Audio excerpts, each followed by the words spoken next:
everybody, welcome today. I'm going to touch on a couple of things that I guarantee you nobody out there agrees on. Brisket and pulled pork. How do you cook them? There is 100 different ways to cook these, and everybody has their opinion, and everybody's way is the best. Okay? And I'm going to show you how I cook them. I don't get any complaints, not meaning to brag, but I don't get any complaints. So I'm going to show you how I cook a brisket and pulled pork today. Now this is going to be a series of videos because this stuff that doesn't cook really fast, folks. So in this tub, and if you don't have a plastic tub like this, you can use a pot. I have 2 bone-in pork butts. These are about 11-pound butts. And I brine my butts overnight or 24 hours before I cook them. And I brine them with 1 cup of salt and 1 cup of sugar for each butt. That's about 10 pounds.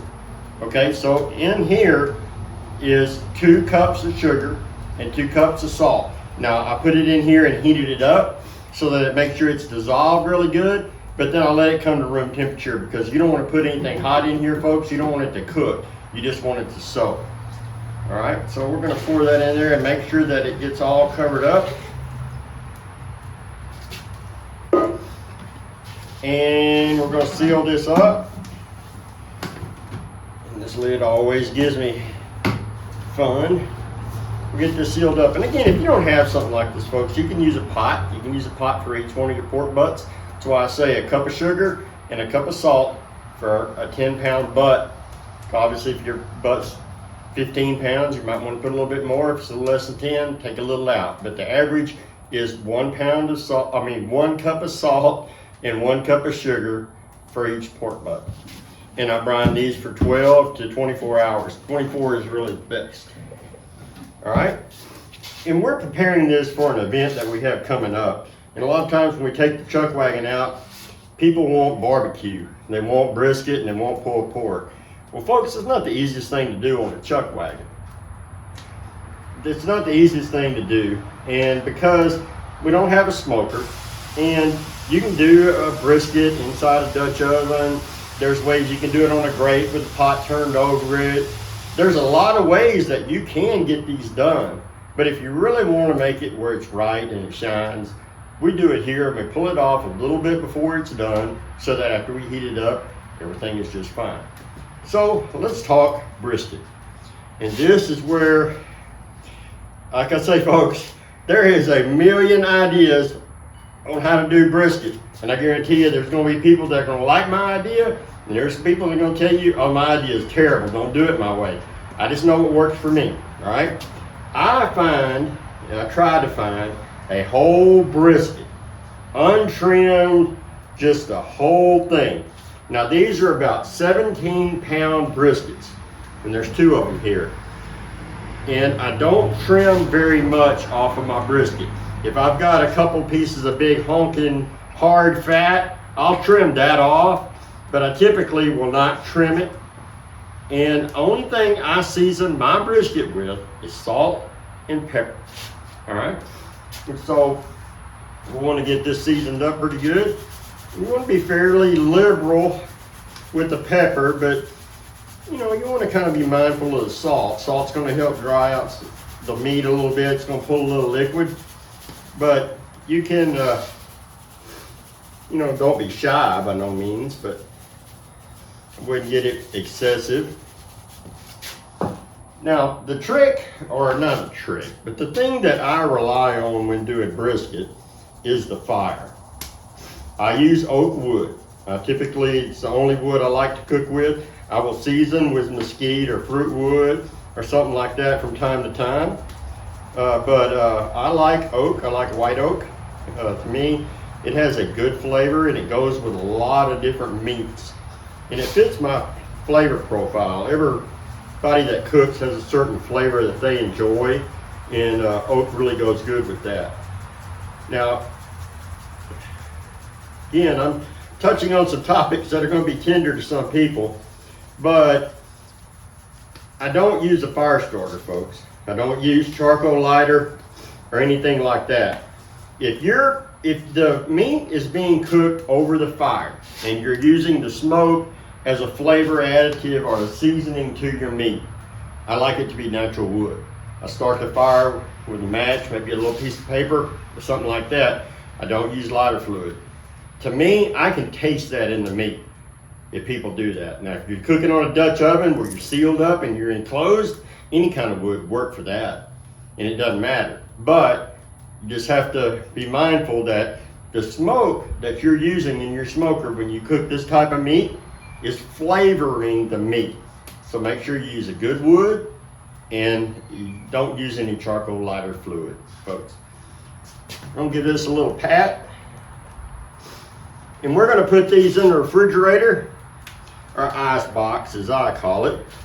We're gonna put these in the ice box for 12 to 16 hours or so. And we're gonna just let them soak. And what we'll do is come back shortly. I say shortly. We'll come back in about 12 hours and we'll go over putting these on the pit. And how I do that, again, it's my way, folks. It's not necessarily the right or the wrong. And I'm from Texas. And when you talk brisket in Texas, that's a very touchy subject, folks. There's a lot of opinions on a good brisket in Texas. And there's a lot of different ways to make brisket, and people are very successful in all the ways that they make it. And I'm successful at the way I do it, but again, that's just the way of doing it, not necessarily the right or wrong. I love beef, and I like to taste the beef flavor. And sometimes we can mask the beef flavor just a little bit. Anything you put on your food should enhance the flavor of the food and not mask it. So there we go, folks. We got a heavily peppered and salted brisket, and we've got our pork butts in a brine. We're gonna go stick these in the refrigerator. In about 12 or 16 hours, we'll pop back up on the video and show you putting them on the smoker.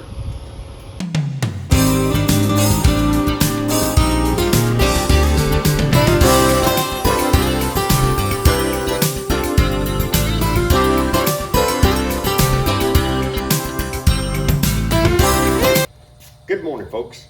Welcome to the patio this morning. We're going to get this brisket and pork butt on the pit this morning. I want to comment just briefly. Let these come up to room temperature. We pulled the pork butts out of this liquid that we had, and we got the briskets out here. We'll let them come up. They've been out here about 20-25 minutes.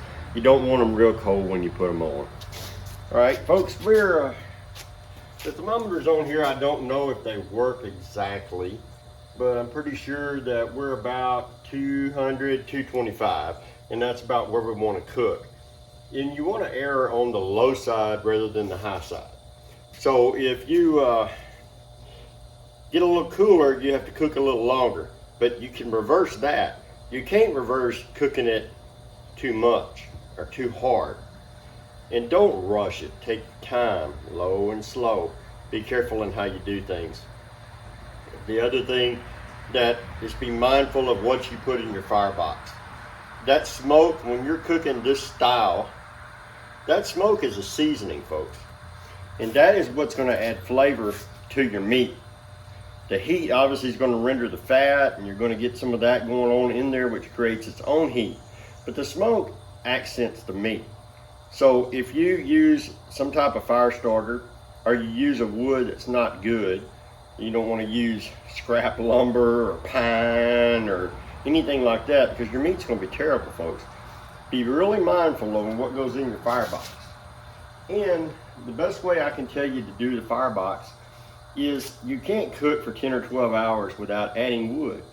So I'd add a little bit of wood as you go along, rather than let it die down and add a whole bunch of wood, because your temperature is going to make big fluctuations like that. So you want to try to keep things kind of steady. And you want to be relaxed in how you do it. Don't stress out about it. Air to the low rather than the high, and you'll be fine. So we've got this kind of leveled out. We built the fire this morning, and then we shut everything off, and we kind of balanced our heat out before we put the meat on. So we're going to go ahead and get started on that. We got these briskets. Now these are about 17-pound briskets, folks. And I cook my brisket with the fat side up.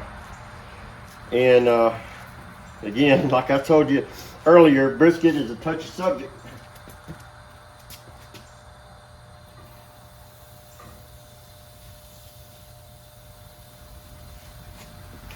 And these briskets are really big, folks. They're gonna fill up this shelf on the smoker pretty good.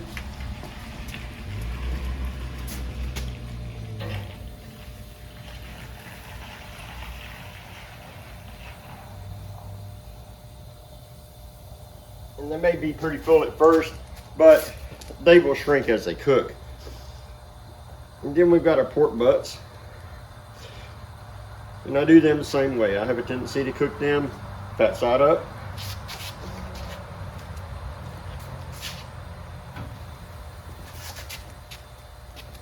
And these are bone in.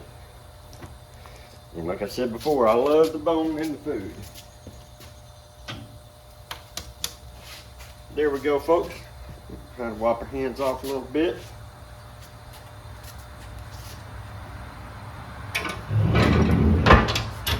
And I can't stress enough to be patient. Don't rush food, especially cooking this style. You don't want to rush it. Take your time. If you err, again, err to the low side and not the high. Add wood regularly so you don't get fluctuations in your temperature. And this is something, again, people may disagree with. I've had this smoker for a long time, 20-something years. And it's well seasoned. Just like a good cast iron. Cast iron gets a good seasoning inside the cast iron. Your smoker does the same thing. You'll get a crust on the inside. Now, obviously if that crust is flaky and wants to fall on your food, you need to address that. But you'll get this coating all over the inside of your smoker. And that's just seasoned. And if you use good wood all the time and you do things the right way, that seasoning, I believe it helps you. And that's my belief and not everybody else's. So we're going to let these go a good while, and we're going to come back periodically and show you how they're coming along.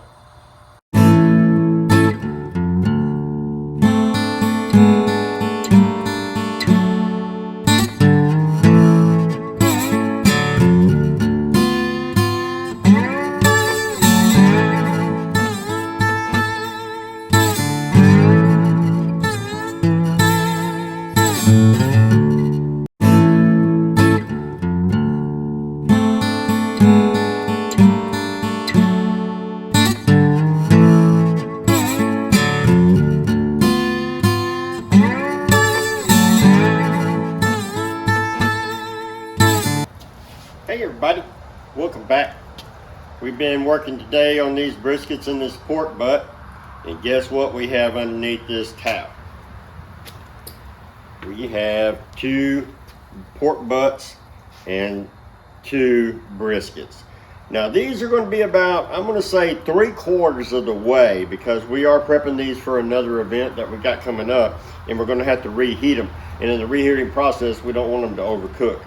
But we've got these done. Again, salt and pepper, the sugar and salt brine on these and the water, and just salt and pepper on these, and that's all we're going to put on there. I'm going to cover these up, folks. We're going to let these come to room temperature, and then we're going to put them in the refrigerator. To me, the brisket's easier to slice if it's cooler, and the pork sometimes pulls a little bit better when it's not super hot. But I want to emphasize a couple of things we talked about earlier. Your wood. Just remember, whatever you put in your firebox is going to flavor your meat. Okay? The airflow goes through the firebox, carries the smoke around, it comes out through the top. Controlling the airflow will control your heat and the amount of fire that you have. But the smoke is 100% of the smoke flavor that's going to go into the meat. So you need to use a good quality wood, and pay attention to the wood that you put in there, because that is the biggest flavor that you're going to get out of smoked meat. Now, if you're grilling a steak, it's not on as long, but it still is important. But doing a brisket for 8 to 10 hours, You want to make sure you have good quality wood in your fire, and you want to use good quality wood. Folks, we just enjoy doing this for you. We're going to have a different video later on of this actual event, and we're going to show you what the end result of all this is. We enjoy bringing you these videos. We hope that you all are enjoying these. We're seeing our views increase, and we're hoping that's a good sign.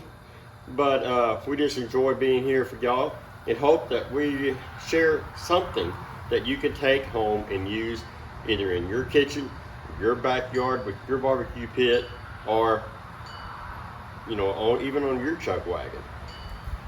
And we just enjoy this very much. So folks, as we end this, as we do everything we got, enjoy your food.